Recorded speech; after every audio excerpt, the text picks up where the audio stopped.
Hi there, this is James from Junior Developer Central, and in this video I wanted to show you a quick way that you can combine two files together to create one larger file on the command line. So you might have log files or some code files that need merging together, and rather than opening up individual text editors and copying pasting or similar to that, a really quick technique is just to use the redirection operators that are available to you on the command line. So let's do that now. Just to show you, I've got two files in the current directory, combined files directory of file1.txt and file2.txt. And if we just inspect what's actually in each of those files, you'll just see they contain a simple line of text each just to denote which file that we're looking at. So the first way that we could do this is just using a redirect operator.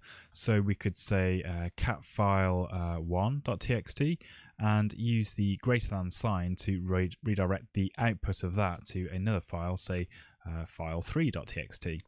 And if I was to do that and then inspect you'll see there's no output that comes from that command.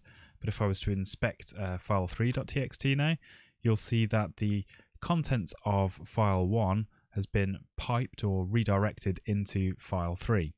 So that gets us the first part of the way. So the second part of the way is to then say, let's put file2.txt into file 3. And if we did that just as it is at the moment, what this would actually do is overwrite the contents of file 3. And obviously we don't want to do that because we want to combine the files. So we just put a second greater than sign, which basically means to append rather than write to this particular file.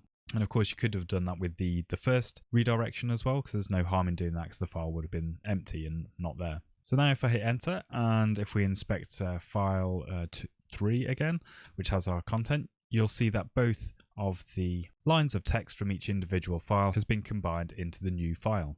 Of course, if you weren't bothered about creating a new file, you could have just said something like cat file2.txt and redirect that in an append mode into file1.txt, and that would do pretty much the same thing but wouldn't create the new file for us in that instance. So if we were to have a look at what's inside file1 now and put the extension on the end, helps. You'll see now that I've got the same thing in file 1 as I did in file 3. So I hope you found that quick tutorial useful. If you did, just drop me a comment below and like the video, and don't forget to subscribe to the channel for more web development tutorials and tips.